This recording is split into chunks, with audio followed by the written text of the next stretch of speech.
ওকে, আমি ভার্সিটি থেকে এসে দেখি খবর শুনলাম যে আ খামি আর নাই।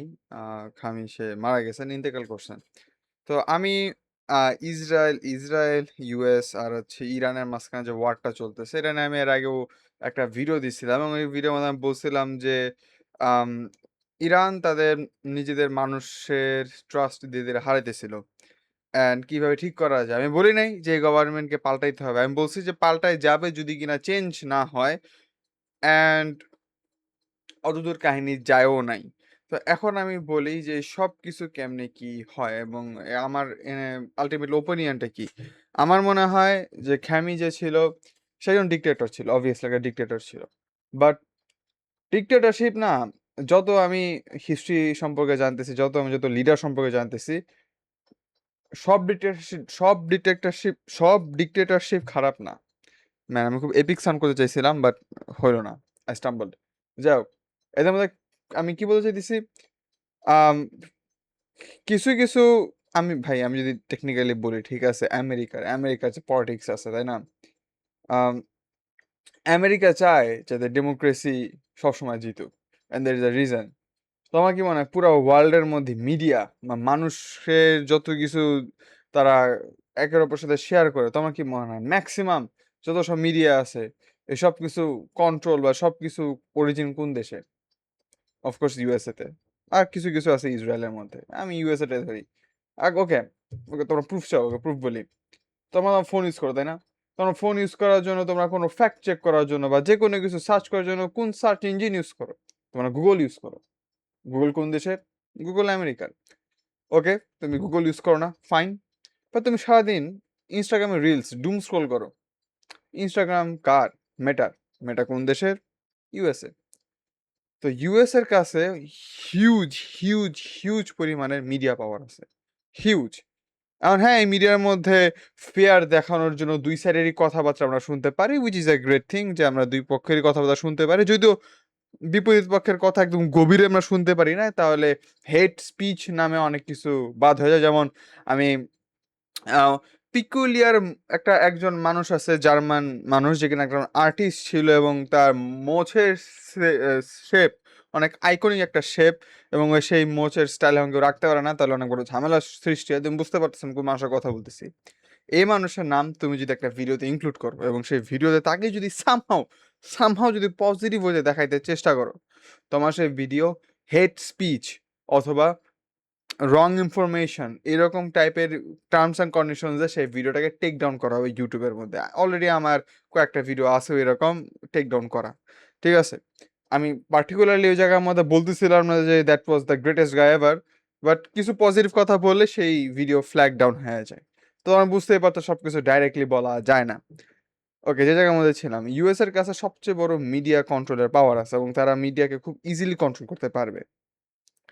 অ্যান্ড ডেমোক্রেসি তুমি মানো কি না মানো, যতটা বেশি তুমি মিথ্যা কথা বলতে পারো, যতটা বেশি তুমি মানুষকে ভুলাইতে পারো, তুমি যদি একটা চোর বাটপার হয়ে থাকো তোমার মনের মধ্যে বা তুমি দেখা যাচ্ছে তুমি দয়ালু, হ্যাঁ, তুমি একজনের ঘর থেকে টাকা চুরি করে সবার সমাজের মাঝে বিলাই দিতেছো, তুমি কত ভালো কাজ করতেছো, তুমি একটা ভালো মানুষ। কারণ তুমি যে তোমার চামচাকে দিয়ে তুমি যে একজনের বাসা লুট করাইছো সেটা তো মানুষ জানবে যে ওকে চামচারা কোন দেশে কোন চোররা এসে এরকম লুটপাট করছিল।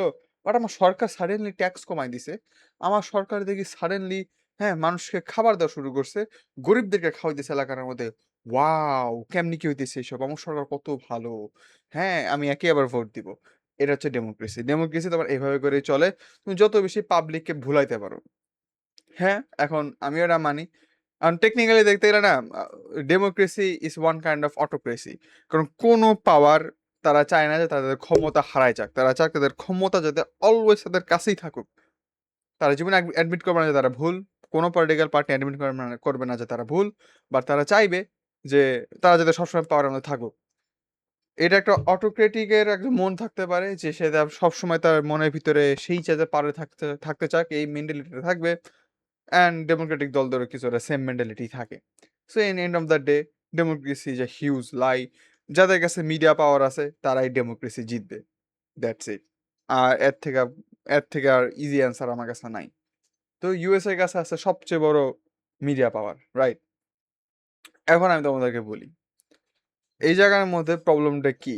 খেমি এত ইম্পর্টেন্ট কেন? আহ, বা আমাদের ইরানের, আমি তার নাম উচ্চারণ করতে হয়তো ভুল করতে পারি, আমি ইরানের প্রাইম মিনিস্টার, প্রেসিডেন্ট, কি বলবো, আমি আসলে পদ অন্য করে খেয়াল করি না, এটা আমার জানা উচিত এটা কি। ওকে, ইয়াস, ইরানের প্রেসিডেন্ট, প্রাইম মিনিস্টার না, ইরানের প্রেসিডেন্ট, এবং আমরা তাকে আলী বলে ডাকি, ঠিক আছে? আমার কাছে আলী নামটা ভালো লাগে। ওই আলী বলে ডাকি তার নাম হলো খামেনি। খ্যামি না, খ্যামি তো আমাদের এই যে এই মিম যে আছে সে, আমাদের তার নাম হচ্ছে আলী অথবা খামিনি, ঠিক আছে? আমি আলী বলে ডাকি তাকে। তো আলীর ইম্পর্টেন্স অনেক বেশি ছিল গ্লোবাল পলিটিক্সের মধ্যে। রিজন ছিল একমাত্র হয়তো সেই আছে যতগুলা মিডল ইস্টের যতগুলা দেশ আছে, একমাত্র হয়তো ইরানই আছে যারা কিনা পাপেট না, ওয়েস্টের পাপেট না। তার একটা নিজস্ব একটা স্ট্যান্স ছিল। এখন সে তার পাওয়ারকে কেন এত বেশি হোল্ড করে রাখতে চাইছিল, সে কেন একজন ডিক্টেটরশিপের মতন পাওয়ার হাংরি ছিল? The reason is trust issue. পরবর্তীতে কে আসবে, সে কি আমাদের ওয়েস্টের হাতে নাচবে কি নাচবে না, এটা আসলে বলা খুবই টাফ, খুবই টাফ। ট্রাস্ট ইস্যু অফকোর্স সবাই থাকবে, তো সে চাইবে যে সে যাতে আজীবন বা যতদূরটা না যায় থাকবে। অ্যান্ড দিন শেষে কি আর বলবো, তোমরা বলতে পারছো এখানে মিডল ইস্টে কি সমস্যা? মিডল ইস্টের সমস্যা হচ্ছে আমাদের ইউএস এরও পাপেট আছে একটা, মানে সরি সরি, ইউএসএ একটা পাপেট, ইউএস কে কন্ট্রোল করা একটা দেশ আছে। তোমরা জানো আমি কোন দেশের কথা বলতেছি, ঠিক আছে?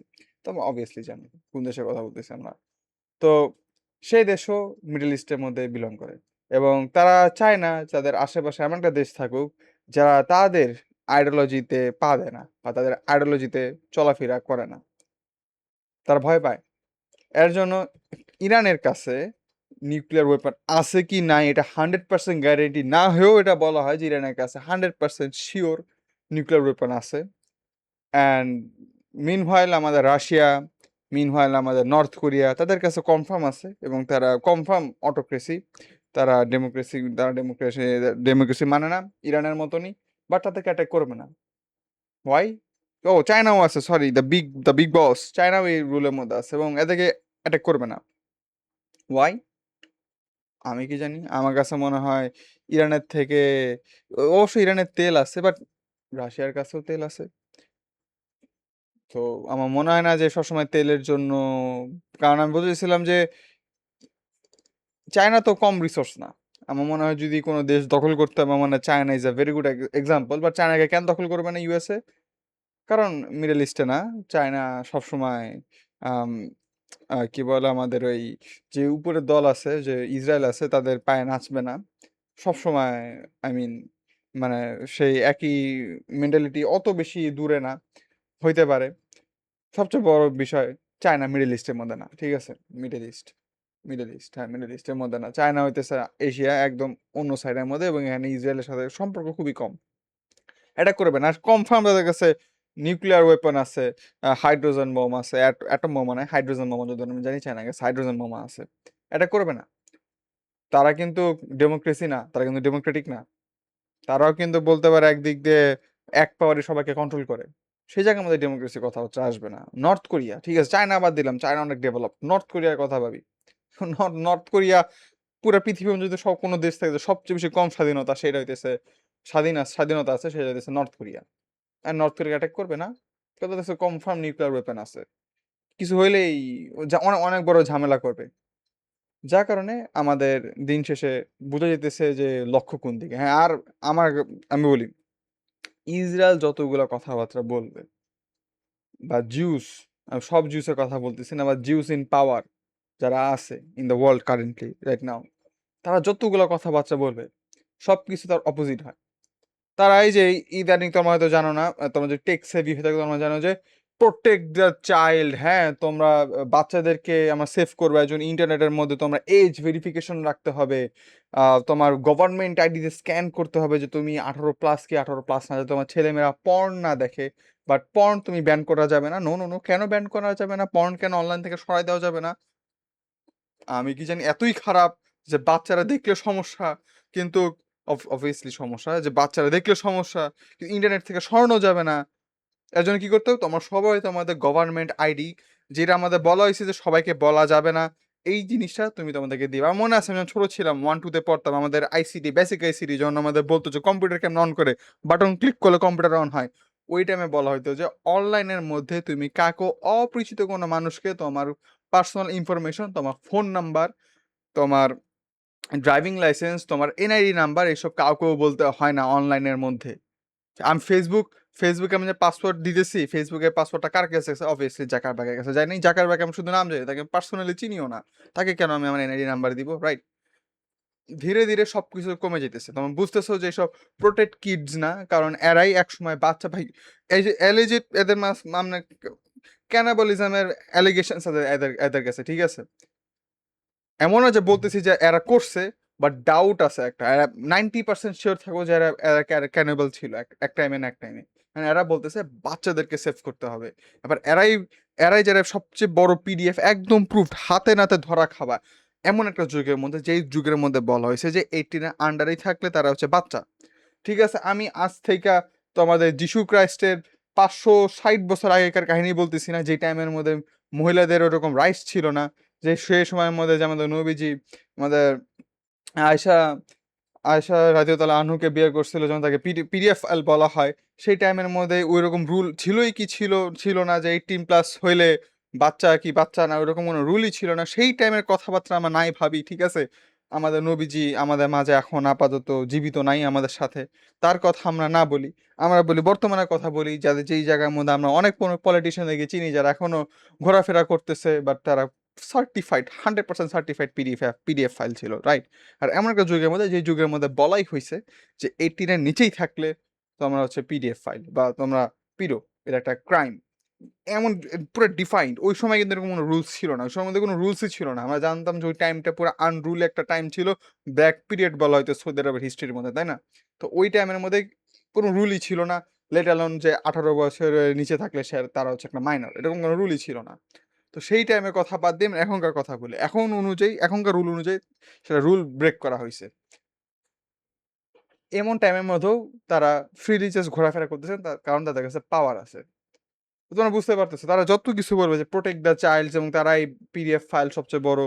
তারপর কি, তারপর দেশে আবার বলতেছে যে আমরা ইরানের সিটিজেনদেরকে সেফ রাখতেছি, বাট ফিউচার সিটিজেনদেরকে মাঠে মেরে ফেলতেছে। হ্যাঁ, স্কুলের মধ্যে অ্যাটাক মারতেছে। কেন ভাই, তুমি ডিফেন্স লাইন অ্যাটাক মারো, কেউ কোনো প্রশ্ন করবে না। ঠিক আছে, তুমি ডিফেন্ড করতেছো। ইরান বলতেছে Israel has the right to defend itself. হ্যাঁ, তুমি তাহলে ইরানের বেসের মধ্যে অ্যাটাক মারো। তুমি স্কুলে কেন অ্যাটাক মারছো? স্কুল থেকে মিসাইল লঞ্চ করতেছো ওরা। তবে বাচ্চাদেরকে প্রাইমারি স্কুল, ইউনিভার্সিটিও না যেখানে আমাদের মিসাইল টিসাইল বানায় তারা লঞ্চ করতেছে। কমপ্লিটলি ভোগাস কথাবার্তা। যত কিছু ইসরায়েল বা ইসরায়েল রিলেটেড জিনিসপত্র হয়, তারা যত কিছু বলবে, ভাবা তার অপোজিটটা কারণে তারা সবকিছু করতেছে। অলওয়েজ, অল দ্য ওয়ে, সবসময়। এই জন্য আমি যেটা শুরু থেকে বলতেছিলাম যে আলী যে আছে সে একজন ডিক্টেটর ছিল, but unlike the guy, the German guy we like, I think আমাদের হয়তো আমাদের মনে হইতেছিল যে উচিত, মানে আমাদের মনে করা উচিত যে ও যেটা করতে চাইছিল, আমার মনে হয় এটা করলে একটু কিছু না কিছু একটা হইতো এখন। ঠিক আছে, এখন আমরা তো কিছু একটা ভিন্ন সিনারি দেখতাম। আর আমরা যেটা দেখতেছি যে একটা দেশের জন্য 10-12টার মতন দেশ ভুক্তভোগী। আর তোমরা বলতে পারো যে আচ্ছা তাহলে এত ভ্যারাইটি, হ্যাঁ, আমেরিকা তো ভ্যারাইটি পছন্দ করে, এত কিছু পছন্দ করে, বাট তারা আইডিওলজি ভ্যারাইটি পছন্দ করে না। তারা সবসময় চায় যে তাদের আইডিওলজিকে তারা সবসময় ফলো করুক, এটা তাদের সাথে মেইন। এখন মিডিয়ার মধ্যে যেটা বলতেছিলাম যে ইয়াদের কাছে সবচেয়ে বড় মিডিয়া পাওয়ার আছে আমাদের ইউএস এর কাছে। সো তারা ইউথদেরকে ইজিলি ব্রেন ওয়াশ করতে পারে। আমি ব্রেন ওয়াশের কথা যে আনতেছি না, খুবই লেম লাগে আমার কাছে যখনই কোনো পলিটিক্যাল কোনো ডিবেট আসে সবসময় ব্রেন ওয়াশের কথা আসে, আমার কাছে খুবই লেম লাগে এটা। তো আমি ব্রেন ওয়াশের কথা বলতেছি না। মানে আমি যেটা বলতেছিলাম যে পার্সপেক্টিভ অনেকভাবে অনেক দিকে চেঞ্জ করা যায়, ঠিক আছে? একদিক দিয়ে তুমি যদি হিজাব পরো, সেটা তো আমার জন্য হইতেছে তোমার স্বাধীনতা আমার কাছে কেড়ে নেওয়া হইতেছে। আর তুমি যদি বিকিনি পরে ঘোরাফেরা করো, তোমার রাইট টু ওয়্যার ক্লোথস বা ওখানে ওখানে কোনো কিছু সমস্যা হইতেছে না, ঠিক আছে? তুমি নেন টু ঘুরতে পারবা, বাট তুমি কাপড় পরতে পারবা না। অনেক ধরনের রেস্ট্রিকশন, অনেক ধরনের অনেক কিছু আসছে, বাট ওকে, আমি আমার নিজের এখানে এই মতামত ক্লিয়ার করি। আমার মনে হয় মানুষের জায়গা বুঝে, স্থান বুঝে, সময় বুঝে তুমি যেইটা চাও সেটাই পড়তে পারো। আমার কোনো সমস্যা না, আমার কোনো আপত্তি নাই। অফকোর্স তুমি এখন বিকিনি পইড়া তুমি কোনো ধার্মিক কোনো জায়গার মধ্যে যেতে পারবা না। ধার্মিক জায়গার মধ্যে তুমি যেতে চাও, তোমার একটু ওই যেই ধর্মের যেই নিয়ম সেই নিয়ম মেনেই তোমার চলতে হবে। এখন তুমি তোমার ডেইলি প্র্যাকটিসের মধ্যে তুমি বাসার মধ্যে কি পড়তেছো না পড়তেছো এটা তোমার পার্সোনাল বিষয়। বাসা তোমার রুম, তোমার প্রাইভেট স্পেস, তোমার প্রাইভেট প্রপার্টি, তুমি যা করতে চাও করো, কোনো সমস্যা নাই। বাট পাবলিক রাস্তার মধ্যে তুমি আমাদের বাংলাদেশের কালচার অনুযায়ী বিকিনি পরা বা বেশি খোলামেলা কালচার আমাদের দেশে অ্যাপ্রোপ্রিয়েট না। আমি বলবো রাফিদ আমাদের দেশে অ্যাপ্রোপ্রিয়েট কোনটা? হ্যাঁ, আমি জানি এখানে অনেক এক্সট্রিমিজম আছে। এক্সট্রিমিজমের কারণেই আসলে এই জিনিসগুলো সবসময় হয়ে থাকে। যে কেউ যদি একজন শার্ট পরে, আমি সবসময় এটাই নিয়ে আসি কারণ সবচেয়ে বেশি লেমেস্ট রিজন এটাই হইতে পারে। যে কোনো মেয়ে যদি শার্ট পরে তাকে প্রস্টিটিউট বলা হয় ভিন্ন ভিন্ন ইউনিভার্সিটির সামনে। ঠিক আছে? বলতেছেন কোন ইউনিভার্সিটির সামনে? বাট অনেক ইউনিভার্সিটির সামনে। যে মেরিলি একটা শার্ট পরার কারণে অনেকজনকে প্রস্টিটিউট বলা হয়। হ্যাঁ, এটা একটা এক্সট্রিম কেস অফ কোর্স। এখানে এখানে অফ কোর্স যে বেটা বলছে সে একটা ডাম্বাস। এখানে কোনো ডাউট নাই। বাট আমি যেটা বলতেছিলাম, বাট তুমি যদি বিকিনি পরে একটা ভার্সিটির মধ্যে ঢুকো, আমার মনে হয় যে সমস্যা আছে। আমি যতদূর জানি বাংলাদেশে এখনো এই ঘটনা ঘটে নাই, সো উই আর সেফ। তুমি যদি একটা বাচ্চাদের স্কুলের সামনে যাও এবং তুমি যদি খুবই বেশি অবসিন জামা কাপড় পরো, তুমি যদি বেশি খোলামেলা জামা কাপড় পরো একটা বাচ্চাদের স্কুলের সামনে, যে জায়গা তুমি জানো যে না এই এরিয়ার মধ্যে একটা কিন্ডার গার্ডেন স্কুল আছে, 5 থেকে 10 বছর বয়সের বাচ্চারা স্কুলের মধ্যে যায়, তুমি যদি এখানের মধ্যে অশ্লীল জামা কাপড় পরো, তোমার মাঝখানে ঝামেলা আছে, তোমার আলাদা একটা ফেটিস আছে। বলতেছি না কেমন ফেটিস, বাট একটা আলাদা একটা ফেটিস আছে। So আমার মনে হয় এই সিচুয়েশনের মধ্যে এই জায়গার মধ্যে রং, দ্যাট ইজ রং। ওকে, আমি এই জায়গার মধ্যে ড্রেস কোড নিয়ে না যাই, আমি এখানে ইরানের যে ওয়ারটা আছে সেটার মধ্যে আছি। তো এখন আমরা যেই পজিশনের মধ্যে আছি, আমার হাঁচি আসতেছে অনেক জোরে। হাঁচি আসবে? আমি শুনছি এমন করলে নাকি হাঁচি চলে যায়। আমি জানি না, যে র্যান্ডমলি হাঁচি মারতে পারে, যাই হোক। এখন প্রবলেমটা কি? মিডল ইস্টের মধ্যে এখন আমাদের কাছে এমন কোনো নাই যারা কিনা ইসরায়েলের আইডিওলজির বিপক্ষে যায়। বলতেছি না কার আইডিওলজি ঠিক বা রং, আমার মনে হয় সবসময় দুইটা আইডিওলজি একসাথে সাইমultaneously এক্সিস্ট করা উচিত, অলওয়েজ। আর আমার মনে হয় আমরা যদি একের দুই রকম আইডিওলজি যদি একের অপরকে ক্রিটিসাইজ করে অলওয়েজ, তাহলে আমার মনে হয় যে বেনিফিট সে জায়গায় আমাদের মানুষই পাবে। যদি একটা আইডিওলজি অলওয়েজ জিতে যায় তাহলে পাবা যে বেনিফিট মানুষের কম, অপরপক্ষে গভর্নমেন্টের বেশি বেনিফিট, যে কারণে তারা সে আইডিওলজিকে সবসময় ইম্পোজ করে। And that is my stance.